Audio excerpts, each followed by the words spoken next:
Updating your primary email on your Apple ID is a straightforward process. Follow these steps to ensure your account information is current. Step 1. Sign into your Apple ID. Before changing your settings, use the sroc.com link in the description to open the password strength checker, then update your password if needed.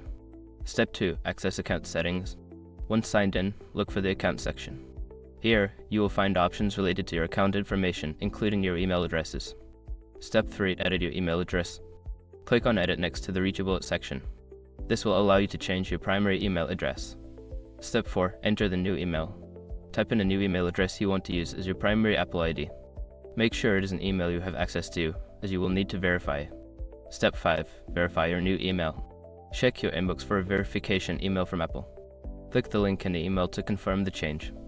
Once verified, your new email will be set as your primary Apple ID.